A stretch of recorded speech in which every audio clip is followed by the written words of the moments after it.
එසේද ආත්මෙන් දකින්නේ සා අසන්නේ. எப்படி ஆவியிலே காண்பது, எப்படி ஆவியிலே கேட்பது. දෙවියන් වහන්සේ අපිට ආත්මයක් දීලා තියෙනවා. தேவன் நமக்கென்று ஒரு ஆவியை கொடுத்திருக்கிறார். මේ ආත්මෙට ඇක් තියෙනවා. இந்த ஆவிக்கு ஒரு கண் உண்டு. ඒකට කියනවා ආත්මික ඇස්.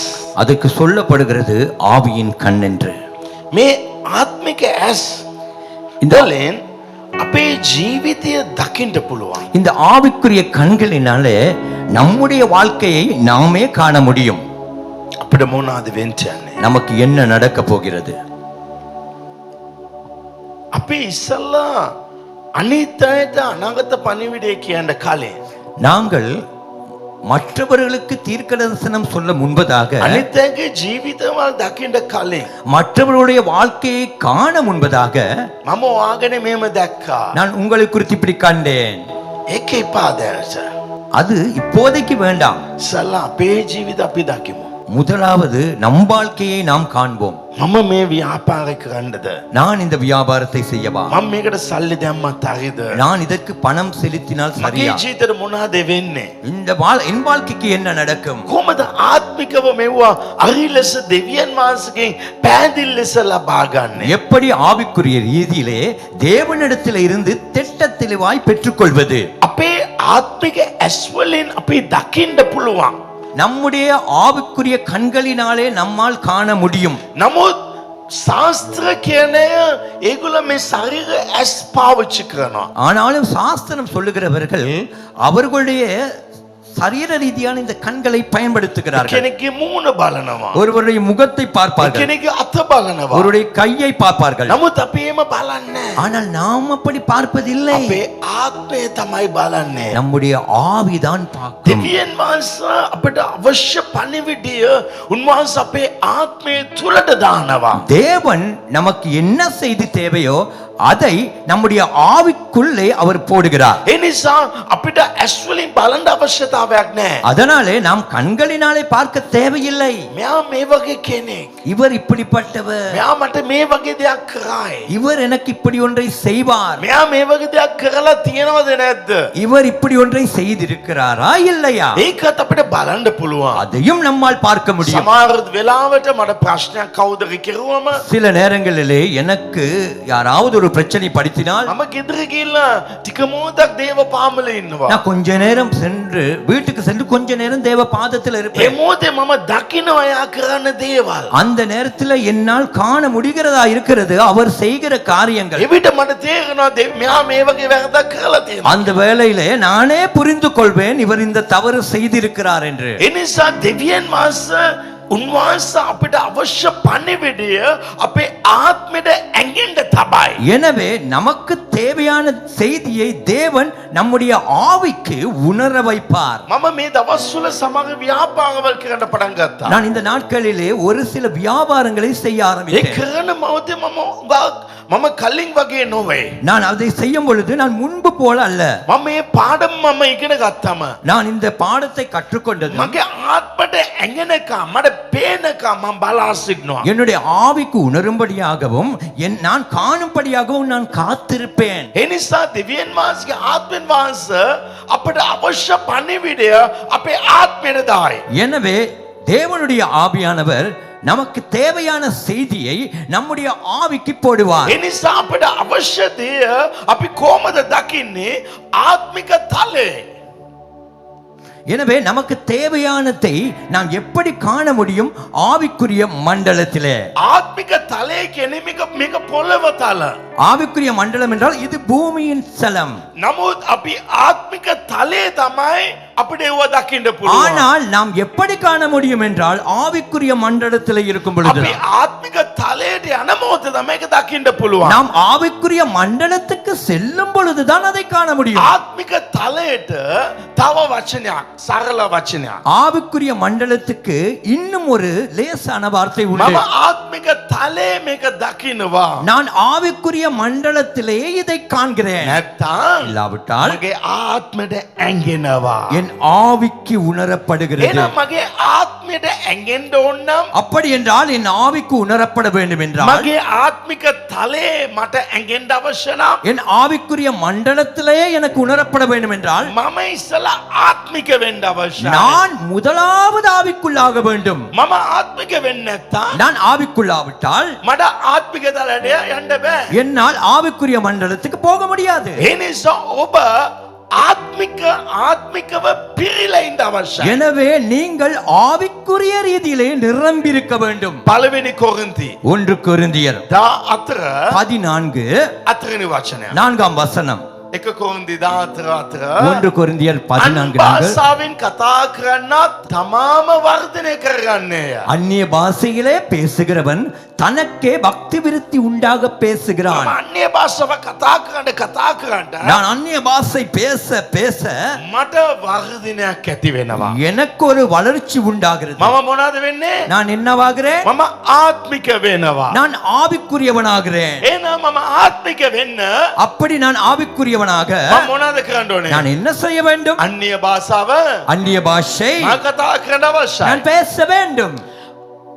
පළවෙනි පේත්‍රස් 1 பேதுரு දෙවෙනි පරිචය 2 அதிகாரம் තුන්වෙනි වචනේ දාලා තියෙනවා. 3வது வசனம் சொல்லுகிறது අපි වර්ධනය වෙන පිණිස நாங்கள் வளரும்படிக்கு අපි කිරි නැමැති பாழாகிய දේ වචනය தேவனுடைய வார்த்தை අපි ගන්න අවශ්‍යයි. நாங்கள் எடுக்க வேண்டும். මම බයිබලය කියවන්න நான் வேதத்தை வாசிக்க வாசிக்க මගේ ජීවිතය ආත්මික වෙනවා. என்னுடைய வாழ்க்கை ஆவிக்குள்ளாகிறது. ඒ වගේ அதே போல මම බයිබලය යාඥා කරන්න அதே போல நான் ஜெபிக்க ஜெபிக்க මම ආත්මික වෙනවා. நான் ஆவிக்குரியவனாகிறேன். මම උදේ නැගිටලා நான் காலையில எழுது යාඥා කරන්න පටන් ගත්තම ஜெபிக்க ஆரம்பித்ததும் තක්කාලම சீக்கிரமாகவே සෙනකව சடுதியாய் මම ආත්මික ලෙස මට ඇඟෙනවා. நான் ஆவிக்குரியவனாகிறேன் என்பது உணரப்படுகிறது. ඇයි?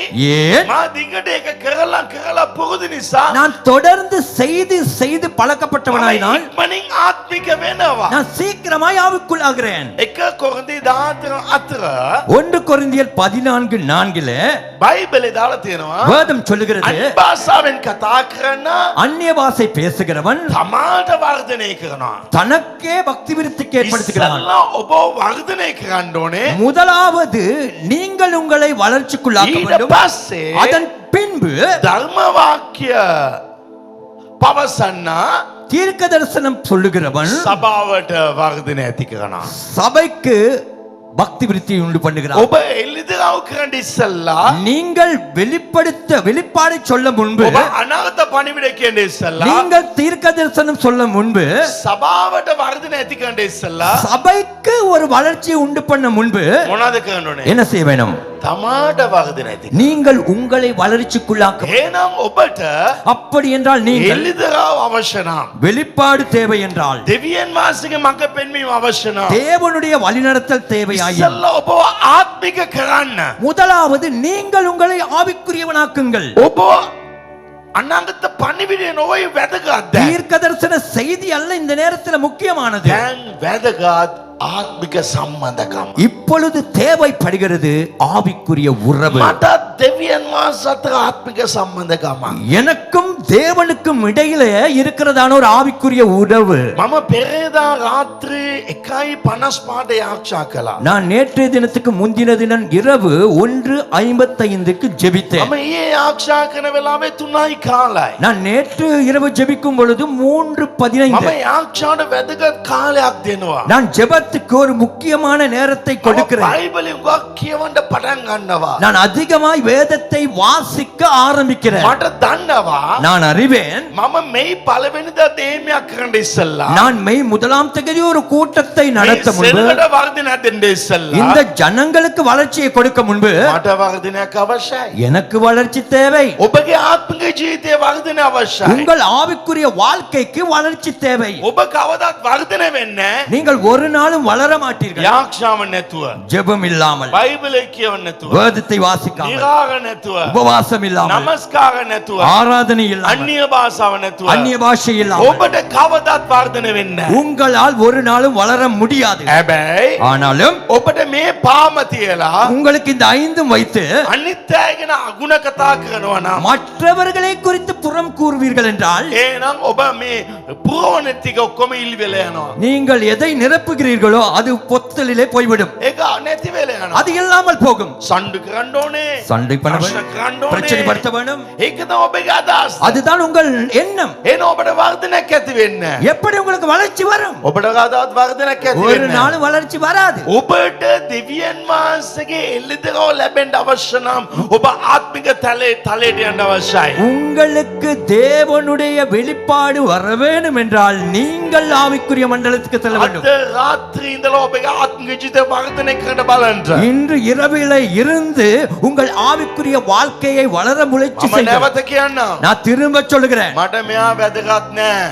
போதகருக்கு நான் முக்கியம் அல்ல, මට මම වැදගත්. போதகருக்கு அவரை தான் முக்கியம். ඉස්සල්ලා මම වර්ධනය වෙන්න අවශ්‍යයි. முதலாவது என்னை நான் வளர்ச்சி செய்ய ඔබ வேண்டும். වර්ධනය කරන්න ඉස්සලා බලන්න. உங்களை வளர்ச்சி செய்து கொள்ள முதலாவது ඔබ பாருங்கள். පොලිමේ කීවෙනේ කියලා ඔබට දන්නේ නෑ. நீங்கள் வரிசையில எத்தனையாவது இடம் என்று உங்களுக்கு தெரியாது. නමුත් යනකන් ජයග්‍රහී ජීවිතයක් ජීවත් වෙන්න අවශ්‍යයි. ஆனால் பயணத்தை போய்க்கொண்டு இருக்கிற நேரமே வெற்றிகரமான வாழ்க்கை ඒ வாழ නිසා வேண்டும். ප්‍රථම මේ ක්‍රිස්තියානි එකේ බයිබලේ ප්‍රථමම වැදගත් වෙන්නේ සම්බන්ධකම තමයි. கிறிஸ்தவத்திலே இந்த வேதத்தின் படி மிக மிக முக்கியத்துவம் கொடுப்பது எதுவோ அது உறவுதான். ඒ නිසා මම ඔබට කියන කැමතියි. எனவே நான் உங்களுக்கு சொல்கிறேன், පිළිවෙල ඇති ආක්ෂාව ජීවිතයක් ඇති කරන්න. நேர்மையான முறையான ஜெப வாழ்க்கையை நீங்கள் உண்டு මම பண்ணிக்கொள்ளுங்கள். නැවත කියන්නම්. நான் திரும்ப சொல்கிறேன், පිළිවෙල ආක්ෂා ජීවිතයක් ඔබට අවශ්‍යයි. முறையான ஒரு ஜெப வாழ்க்கை உங்களுக்கு தேவைப்படுகிறது. ඒක ඔබ වර්ධනය කරයි. அது உங்களை வளரச் செய்யும். හැමදාම මම පාන්දර ආක්ෂා කරන කෙනෙක්. ஒவ்வொரு நாளும் நான் காலையிலே ஜெபிக்கிறவன். මම දවසට අඩුම ගන්න 3 වතාවක් ආක්ෂා කරන කෙනෙක්. நான் ஒரு நாளைக்கு குறைந்தது 3 தடவை நான் ஜெபிப்பேன். මට දන්නවා நான் அறிவேன், මේකේ ජය ගන්න එක ක්‍රමය තමයි දෙවියන් වහන්සේගේ වචනය. இதிலே ஜெயம் கொள்ள இன்னொரு முறைதான் தேவனுடைய வார்த்தை. මම නැවත කියන කැමතියි. நான் திரும்ப சொல்லுகிறேன், මට මෙයා වැදගත් නෑ. போதகருக்கு நான் முக்கியமே මට இல்லை. වැදගත් මම ජය ගන්න අවශ්‍යයි. எனக்கு முக்கியம் நான் ஜெயம் பெற வேண்டும். බයිබලේ දාලා තියෙන එක තමයි. வேதத்திலே அதை தான் போட்டு இருக்கிறது. ජය ගන්න මනුෂ්‍යයට මම මේක දෙනවා. ஜெயம் கொள்ளுகிறவன் எவனோ அவனுக்கு நான் இதை கொடுப்பேன். මම ජය ගන්න අවශ්‍යයි. நான் ஜெயம் கொள்ள வேண்டும். ඔබගේ ආත්මික ජීවිත බලා ගන්න. உங்க ஆவிக்குரிய வாழ்க்கையை நீங்க பார்த்துக்கோங்க. ඔබට මොන වගේ ලයිෆ් එකක් අවශ්‍යද? உங்களுக்கு எப்படிப்பட்ட ஒரு வாழ்க்கை தேவை? මොන වගේ ජොලි ලයිෆ් එකක් ඕනද? எப்படிப்பட்ட ஜொலியான வாழ்க்கை தேவை? ඒ ජොලි ලයිෆ් එක அந்த ஜொலியான வாழ்க்கை මේක කියවන මොහොතේ ලැබෙනවා. இதை வாசிக்கும் பொழுதுதான் கிடைக்கும். උන්වහන්සේගේ පාමුල උදෑසන හිටියත් ලැබෙනවා. அவருடைய பாதத்துல காலையில இருந்தால் නමස්කාර கிடைக்கும். කරන මොහොතේ ලැබෙනවා. ஆராதிக்கும் பொழுது கிடைக்கும். හලෙලූයා. ஹalleluya. දෙවියන් වහන්සේක දින සම්බන්ධකමේ ඔබ ඊතන් නැති ජොලි ලයිෆ් එක ඊට වඩා දෙයක් ඔබට ලැබෙයි. தேவனோடு இருக்கிற உறவானது நீங்கள் நினைத்து பார்க்க முடியாத ஒரு ஜொலி வாழ்க்கை உங்களுக்கு ඔබ கிடைக்கும். මොනතරම් ආශිර්වාද බලාපොරොත්තු වෙනවද? ඒක දෙවියන් වහන්සේක දින සම්බන්ධකමේ ලැබෙනවා. நீங்கள் எப்படிப்பட்ட ஆசீர்வாதத்தை எதிர்பார்க்கிறீர்களோ அது கிடைக்கும். தேவனிடத்தில் இருந்திருக்கிற உறவின் நிமித்தம். නැවත ආක්ෂාව පටන් ගන්න. திரும்ப ஜெபத்தை ஆரம்பியுங்கள். පල්ලියම නැගිටින්න. அதிகாலையில எழுந்திருங்கள். දේව පාමුල සිටින්න. தேவ பாதத்துல இருங்கள். ශබ්ද කරන්න. கோஷமிடுங்கள். ආක්ෂාවෙන් පටන් ගන්න. ஜெபத்திலே ஆரம்பியுங்கள். එන්නව කාලය வரும் காலங்களிலே ඉතා භයංකර කාලය. மிக கொடூர காலங்கள். ඒක මටත් ඔබටත් නොවේ. அது எனக்கும் உங்களுக்கும் அல்ல. දෙවියන් වහන්සේ සමග නැති අයට. தேவனோடு உறவிலே இல்லாதவர்களுக்கு, දෙවියන් වහන්සේ සමග නැති අයට. தேவனோடு உறவிலே ඒක இல்லாதவர்களுக்கு භයංකර කාලය. அது மிக பயங்கரமான காலம். එන්නව කාලය வருகிற காலங்கள் ඉතා භයංකර කාලය. மிக கொடூர මම காலங்கள். ඔබ බය ගැස්සුවේ නෑ. நான் உங்களை பயமுறுத்தவில்லை. දෙවියන් වහන්සේ සමග නැති අයට. தேவனோடு ඒක இல்லாதவர்களுக்கு භයංකර කාලය. அது மிக பயங்கரமான காலம். කවුද අලියම පට යාක්ෂා කරනවද? யார் அதிகாலையில எழுந்து எனக்கு ඔව් බය ஜெபிக்கிறானோ වෙන්නේ. அவன் பயப்பட மாட்டான். කවුද වචනය ගන්නවද? யார் வார்த்தை எடுக்கிறார்களோ ඔව් බය වෙන්න. அவன் பயப்பட කවුද மாட்டான். නිරාගෙන ඉන්නවද? யார் உபவாசமாய் இருக்கிறானோ ඔව් බය වෙන්න. அவன் பயப்பட மாட்டான். කවුද නමස්කාර කරනවද? யார் ஆராதிக்கிறானோ කවුද අන්‍ය භාෂා කතා කරනවද? யார் அந்நிய பாஷை பேசுகிறான் ඔව් බය වෙන්න. அவன் பயப்பட ඔව් மாட்டான். වට්ටන්න කාටවත් බෑ. அவனை வீழ்த்த ஒருவனாலும் ඔබගේ முடியாது. ජීවිත ඔබට වැදගත්. உங்க வாழ்க்கை உங்களுக்கு ඔබ முக்கியம். වර්ධනය කරන්න. உங்களை நீங்க வளர்த்து வைடுங்கள். නියම යාක්ෂා ජීවිතය. ஒழுங்கு முறையான ஜெபம், ක්‍රමානුකූල බයිබල් කියවීම. முறையாக வேதத்தை வாசிப்பது, ක්‍රමානුකූලව නිරාලය. முறைப்படி உபவாசம் இருப்பது, සුද්ධාත්මන් වහන්සේ සමග කිට්ටු සම්බන්ධකම. பரிசுத்த ஆவியானவருடைய நெருங்கிய ඒක தொடர்பு. දිනපතා කරන්න. அதை ஒவ்வொரு நாளும் செய்யுங்கள். දිනපතා කරන්න. ஒவ்வொரு நாளும் செய்யுங்கள். ඒකේ තමයි. அது ரொம்ப முக்கியம். அமர்ந்து கொள்ளுங்கள்.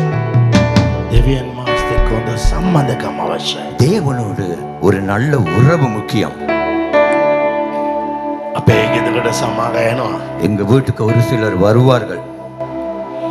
කෝලින් බෙල් එක ගාපු ගාම கோலின் பெல் அடித்து දොර ඇරලා අය කියලා අහනවා. கதவை திறந்து ஏன் என்று கேட்பேன். හරි කියලා එතනින් මෙවනවා. சரினே அந்த இடத்திலே அப்படி அனுப்பிவிடுவேன். හුඟක් අය 2.3 අපේ ගෙදරට එන්නේ. 100% தான் நம்ம வீட்டுக்குள்ளே வருவாங்க. வீட்டுக்கே வருவாங்க. வீட்டுக்கே வருவாங்க. සමහර අය විතරක් ඉස්සරහා වාඩි වෙන්න කියනවා. ஒரு சிலரை மாத்திரம் முன்னால் அமர்ந்து கொள்ளுங்கள் என்று சொல்வேன். නමුත් මගේ නිදාගන්න කාමරේ කාටද දන්නේ? ஆனால் நான் நித்திரை கொள்ளுகிற அறை யாருக்கு தெரியும்? කවුද මම නිදාගන්න කාමරේ දැකලා තියෙන්නේ? யார் என்னுடைய நித்திரை பண்ணுகிற அறையை கண்டு මගේ இருக்கிறார்கள்? නිදාගන්න කාමරේ මොන විදියට තියෙද? என் நித்திரை அறை அது எந்த விதமா இருக்கிறது? ඒව කාටවත් දන්නේ නැහැ. அது யாருக்குமே தெரியாது. ඒව දන්නේ. அது தெரியாது. මාත් කවුද උගක් සමීපද? என்னோடு யார் நெருங்கி இருக்கிறார்களோ එයා ඒව දකි. அவர் அதை காண்பார். ඔබ දෙවියන් වහන්සේ එක්ක හොඳ සමීප නම් උන්වහන්සේගේ රාස්තැන් හැම දෙයක්ම ඔබ දකි. நீங்கள் தேவனோடு நல்ல ஒரு நெருங்கிய தொடர்பில் இருந்தால் அவருடைய ரகசியமான இடங்களை நீங்கள் காண்பீர்கள். ඔබ උන්වහන්සේත් එක්ක හොඳ සම්බන්ධ නැතුව කොහොමද ඔබ දකින්න පුළුවන්? நீங்கள் அவரோடு சரியான தொடர்பு இல்லாமல் எப்படி அவைகளை காண முடியும்? ඔබ දකින්න බෑ. அது உங்களால் காண முடியாது. දෙවියන් වහන්සේත් එක්ක හොඳ සම්බන්ධකමක් තබා ගන්න. தேவனோடு ஒரு நல்ல உறவை ஏற்படுத்திக் கொள்ளுங்கள். මම කියන්නේ මගේ ජීවිතේ වැරදුන්නේ නැහැ කියලා. நான் சொல்லவில்லை என் வாழ்க்கையிலே தவறு நடக்கவில்லை என்று. හැබැයි මම කාගෙනත් වැරදි කතා කළා නෑ. ஆனா நான் யாரை குறித்தாவது தவறு பேசினதில்லை. මගේ ලයිෆ් එකේ මිස්ටේක් වෙලා තියෙනවා. என் வாழ்க்கையிலே தவறுகள் நடந்திருக்கு. හැබැයි මොන මිස්ටේක් වුණත් උන්වහන්සේත් එක්ක මම කතා කරනවා. ஆனா என்ன தவறு நடக்கட்டும் நான் அவரோடு பேசிக்கிட்டு தான் මම இருக்கேன். උන්වහන්සේත් එක්ක සිටිනවා. நான் அவரோடு கூட இருக்கிறேன். ඒක තමයි වැදගත් වෙන්නේ. அதுதான் ரொம்ப முக்கியமானது. මේ කාලේ මා දැනගත් එක දෙයයි. இந்த நாட்களிலே நான் அறிந்து கொண்டது ஒன்று. මොනතර ලොකු සේවයක් කළ වැඩක් නෑ. எவ்வளவு பெரிய ஊழியம் செய்தாலும் வேலை இல்லை. කාමරේ උන්වහන්සේත් එක්ක සම්බන්ධ නැත්තම්. அறையிலே அவரோடு கூட தொடர்பில்லாவிட்டால் ඒක තමයි වැදගත් වෙන්නේ. அதுதான் ரொம்ப முக்கியமானது. අද වතට ලොකු සතුටක් තියෙනවා. இருதயத்துக்கு மிகப்பெரிய சந்தோஷம் இருக்கிறது. මම හොඳට සතුටින් ඉන්නවා. நான் ரொம்ப சந்தோஷமா இருக்கேன். ඒකට හේතුව அதுக்கு காரணம் என்ன? මම කිව්වේ නෑ හැම දෙයක්ම තියෙනවා කියලා. நான் சொல்லல எல்லாமே இருக்கிறது. හැබැයි උන්වහන්සේ හිටියත් කිසිම දෙයක් නැතුවත් හැම දෙයක්ම තියෙන වගේම ජීවත් වෙන්න පුළුවන්. ஆனால் அவர் இருந்தால் ஒன்றுமே இல்லாவிட்டாலும் எல்லாமே இருப்பது போல வாழலாம். ආමේන්. ஆமென். එනිසා පළවෙනි එක எனவே முதலாவது දෙවියන් වහන්සේගෙන් ඔබ එල්ලදරව් ලබා ගන්නට தேவனிடத்தில் இருந்து நீங்கள் வெளிப்பாடுகளை பெற்றுக்கொள்ள ඔබ ආත්මික තලයේ ඉඳලා තමයි දකින්න පුළුවන්. நீங்கள் ஆவிக்குரிய மண்டலத்தில் இருந்து தான் காண முடியும். එනිසා ඔබ ආත්මික වෙන්න. எனவே நீங்கள் ஆவிக்குரியவராகுங்கள். ඔබ ආත්මික වෙන්න. நீங்கள் ஆவிக்குரியவராகுங்கள். දෙක இரண்டாவது காரியம் දේව යම් කිසි එල්ලදරව්ක් ලබා ගන්නට ஏதாவது ஒரு வெளிப்பாட்டை பெற்றுக்கொள்ள ඔබ දේව අභිමුඛය ඔබට ඇඟෙන්න අවශ්‍යයි. உங்களுக்கு தேவனுடைய பிரசன்னம் உணரப்பட வேண்டும். ඔබ යම් කිසි දෙයක් දැනගන්නට දේව අභිමුඛය එතන ඇති කරන්න. நீங்கள் ஒன்றை அறிந்து கொள்ள தேவ பிரசன்னத்தை நீங்கள் அந்த இடத்திலே உண்டு பண்ணிக் கொள்ளுங்கள். බයිබලේ එලිසා வேதத்திலே எலிசா අපිට දන්නවා நமக்கு தெரியும் එලියා ගාව ඉඳලා වරම දෙගුණ ලබාගත්ත කෙනෙක්. எலியாவின் இடத்திலிருந்து வரத்தை இரட்டிப்பாய் பெற்றுக் கொண்டவர். එයා ගාව රජ කැවිලා ආනවා. அவரிடத்துல வந்து ராஜா வந்து கேட்கிறார். රජුන් තුන්දෙනෙක් ගිහිල්ලා 3 ராஜாக்கள் போய் මේ යුද්ධය තියෙනවා. இந்த யுத்தம் இருக்கிறது, අපි මොනවද කරන්නේ? நாம் என்ன செய்வது? අග්ගාලට උත්තරයක් දෙන්න තිබුණා. சீக்கிரமாய் அவர் பதில் கொடுத்திருக்கலாம். එයාගේ එක්ස්පීරියන්ස් එකේ அவருடைய அனுபவத்திலே එහෙම කිව්වේ නෑ. அவர் அப்படி கொடுக்கல. එයා මොනවද කිව්වේ? அவர் என்ன சொன்னார்?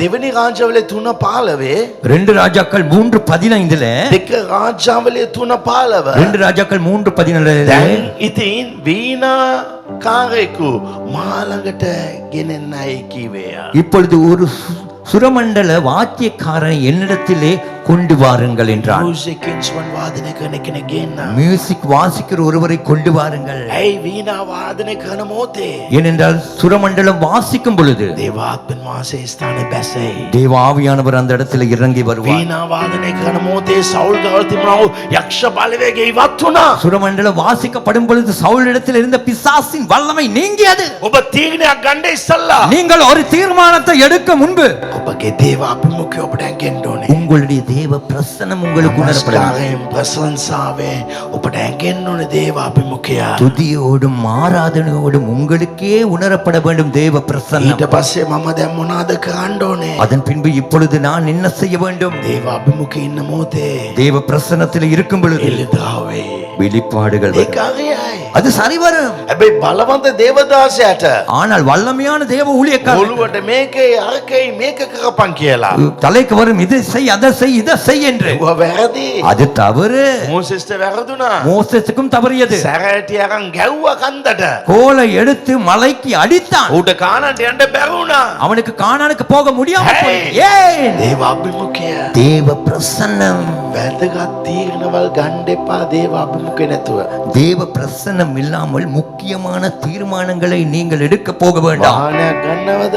ஒரு வாகனம் எடுக்கிறீர்களா? ඔබ හොඳ මෙකැනික් කෙනෙක්ව ගෙනියන්න එපා. நீங்க நல்ல மெக்கானிக்கை கொண்டு போக வேணாம். දේව අභිමුඛය ගෙනියන්න.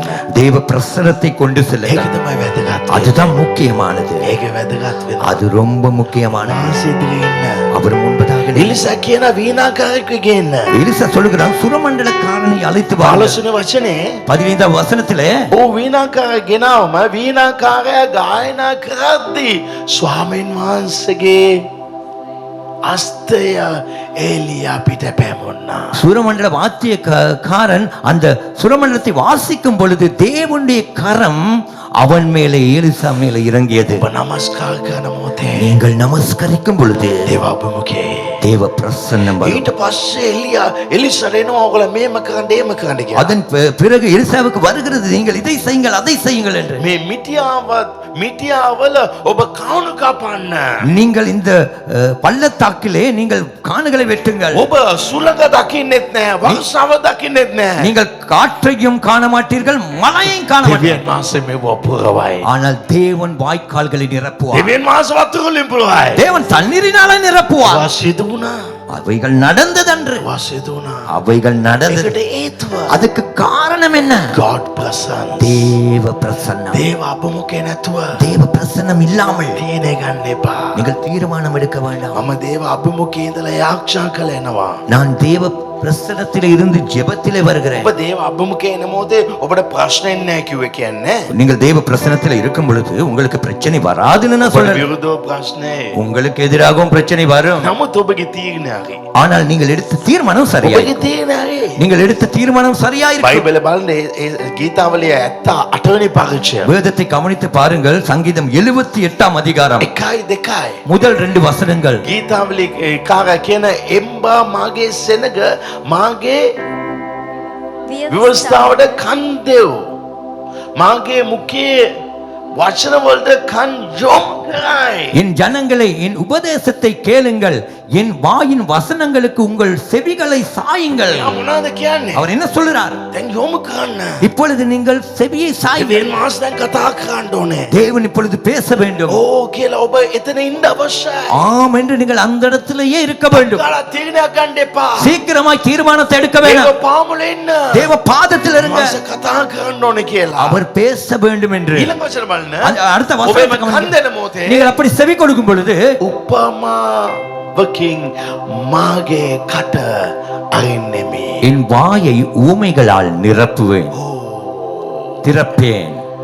එවිට දෙවියන් වහන්සේ කතා කරන්න පටන් ගන්නවා. அந்த வேளையிலே தேவனே பேச ஆரம்பித்தார். දර්ශන වලින් කතා කරනවා. தரிசனங்களினாலே பேசுவார். හේතුව காரணம், ස්වාමීන් ඔබ කතා කරන්න. ஆண்டவரே நீரே අපි பேச. කන් යොමු කරනවා. நாங்கள் செவியை சாய்க்கிறோம். දේව අභිමුඛයෙන් මට එන්න ඕනේ. தேவ பிரசன்னம் எனக்கு வர வேண்டும். එහෙම අපි බලාගෙන ඉන්න මොහොතේ அப்படி நாம் காத்திருக்கும் பொழுது, අපි අවධානය වැඩි යොමු කරන මොහොතේ நாங்கள் கவனத்தை அதிகமாய் செலுத்தும் பொழுது, ඔබ අවධානය එළිදරව් උදෙසා අවධානය යොමු කරුවේ නැත්නම් ඔබට එළිදරව් ලබා ගන්න බෑ. நீங்கள் வெளிப்பாட்டுக்காக உங்கள் கவனத்தை செலுத்தாவிட்டால் அந்த வெளிப்பாட்டை உங்களால் பெற்றுக்கொள்ள முடியாது. මේ වචනේ තව වැදගත්. இந்த வசனம் ரொம்ப முக்கியம். ඔබ කොතරම් අධික ලෙස අවධානය යොමු කරනවද එතරම් අධිකව දෙවියන් වහන්සේගේ එළිදරව් ඔබ දකි. நீங்கள் எவ்வளவுக்கு அதிகமாய் கவனத்தை செலுத்துகிறீர்களோ அந்த அளவுக்கு அதிகமாய் தேவ வெளிப்பாட்டை நீங்கள் பெறுவீர்கள். ස්වාමීනි මම මේ දේ කරන්නද?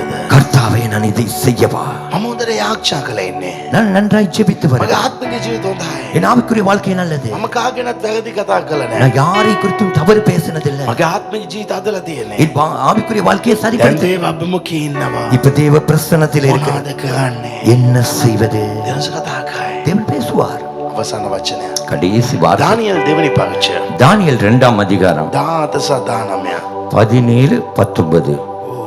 කියන එකල දානියල් තමාගේ ගෙදරට ගොස් තමාගේ සමාගම්කාරයන් වූ හනනියාටත් මීෂායල්ටත් අසරියාටත් ඒ කාරණය දන්වා ඒ කාරණේ දන්වා பின்பு தானியேல் தன் வீட்டுக்கு போய் தானும் தன் தோழரும் பாபிலோனின் மற்ற ஞானிகளோடு கூட அழியாதபடிக்கு அந்த மறைபொருளை குறித்து பரலோகத்தின் தேவன் நோக்கி இரக்கம் கேட்டார்கள்.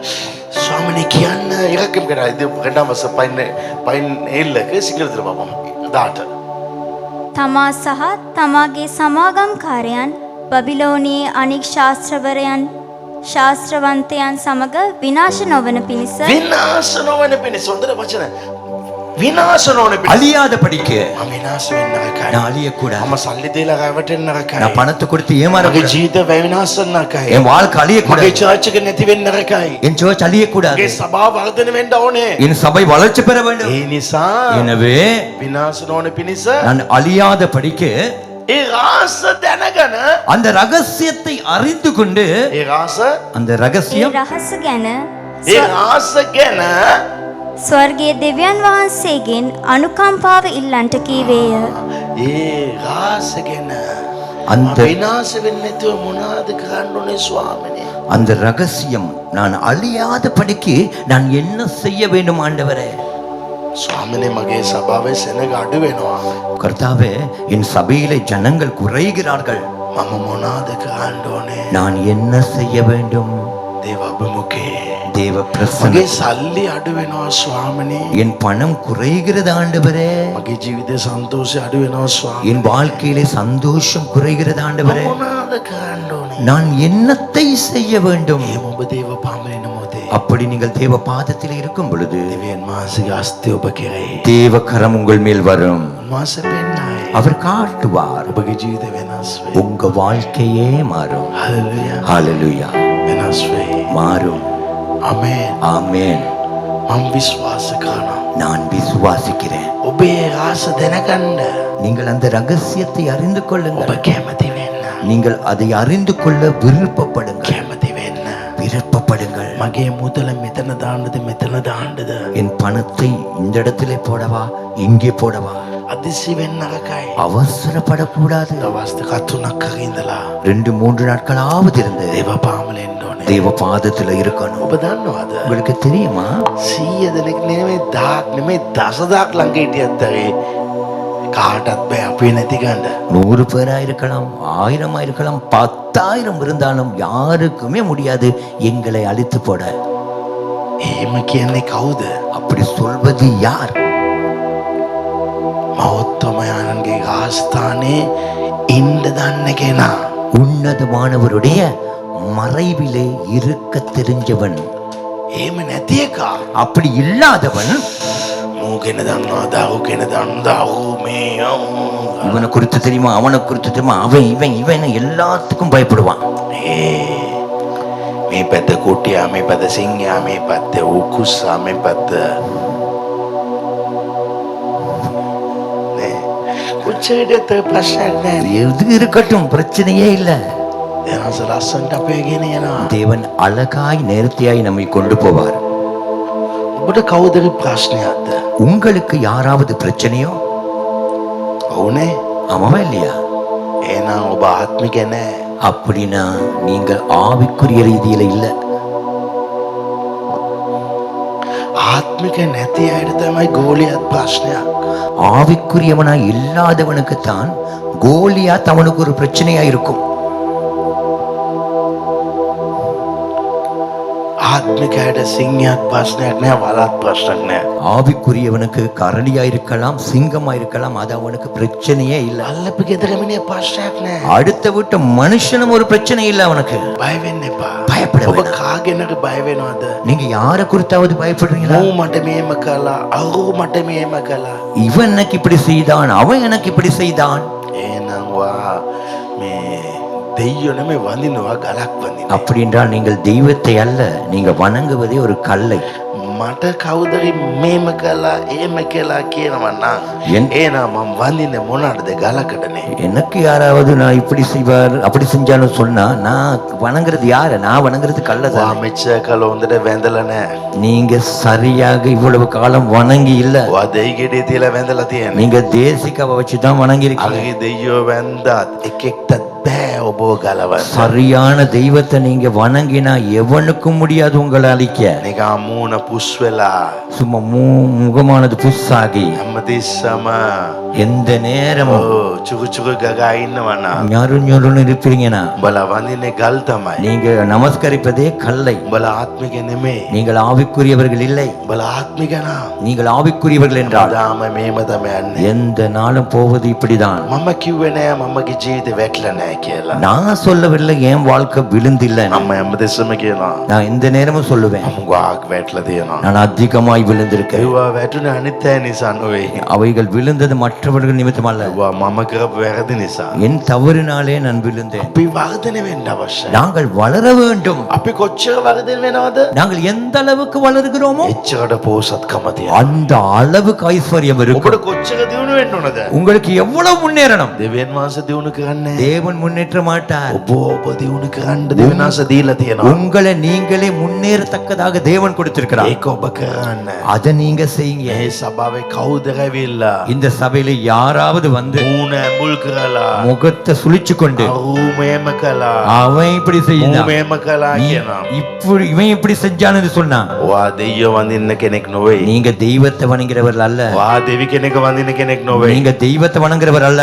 දෙයියෝක වඳින කෙනාට විරුද්ධව වසංගතයක් ඔහුගේ කූඩාරමට ලං වෙන්නේ. தெய்வத்தை ஆராதிக்கிறவர்களுக்கு வாதை கூட அவன் கூடாரத்தை කිසි அணுகாது. නපුරක් එන්නේ. எந்த தீங்கும் வராது. මට විරුද්ධව 100 දෙනා එකතුලා රාසෙන් මම නැති කරන්න කතා කරන හිටියත් හරි මම ඉනා වෙලා යනවා. எனக்கு எதிராய். මගේ දෙවියන් වහන්සේ ඒ හැම දෙයක්ම බලාගෙන ඉන්නවා. எனக்கு எதிராய் 100 பேர் ரகசியமாய் எனக்கு எதிராய் பேசினாலும் ரகசியமாய் நான் சிரித்துக் கொண்டு போவேன். காரணம் என் தேவன் எல்லாவற்றையும் பார்த்துக் கொள்வார். ඔබගේ දෙයියෝ ඔබට කවුද කියලා දැනගන්න අවශ්‍යයි. உங்கள் தேவன் யார் என்பதை நீங்கள் அறிய வேண்டும். අද මම ඔබට කියන්නේ இன்று நான் உங்களுக்கு ඔබ சொல்லுகிறேன், වර්ධනය කරන්න. நீங்கள் உங்களை வளர்த்துக் கொள்ளுங்கள். දේවාභිමුඛය තුල ඉන්න. தேவ பிரசன்னத்துக்குள்ளே இருங்கள். මේ දවස් පහක් இந்த 5 நாட்கள் දවස් පහක් 5 நாட்கள் මේ දවස් පහක් ලොකු උසස් ජීවිතයට දෙවියන් වහන්සේ ඔබ ගෙනියයි. இந்த 5 நாட்களும் தேவன் உங்கள் வாழ்க்கையில மிக உயரமானதுக்கு கொண்டு போவார். දෙවියන් වහන්සේ ඔබ ආශිර්වාද කරසේ. தேவனே உங்களை ஆசீர்வதிப்பாராக. සැමට නැගිටිසෙදමු.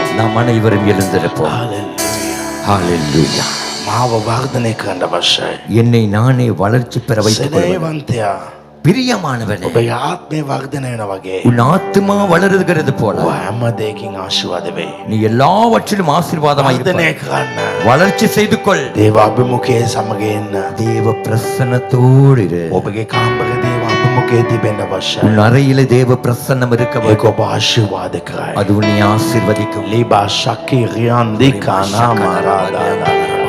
මේ දවස් පාක් වර්ධනයක් ඇති කරන්න. இந்த 5 நாட்களிலும் ஒரு வளர்ச்சியை உண்டு பண்ணுங்கள். හලෙලූයා. ஹalleluya. ප්‍රේමයෙන් සිටින්න. அன்பாயிருங்கள், ආදරයෙන් සිටින්න. நேசமாயிருங்கள், ප්‍රේමයෙන් එකිනෙකනට සේවය කරන්න. அன்பினாலே ஒருவரை ஒருவர் ஊழியம் செய்யுங்கள். හලෙලූයා. ஹalleluya. රාශකෝ රියන්දි කානා මාරාදා. අපේ පියෝ දෙවියන් වහන්සේගේ ප්‍රේමය, පුත්‍ර යේසුස් ක්‍රිස්තුස් වහන්සේගේ කරුණාව, සුද්ධාත්ම සහභාගීකම, දේව ආශිර්වාදය ඔබ සෑම දෙනා සමග අද සදාල ඔබ සමග පැවතේවා.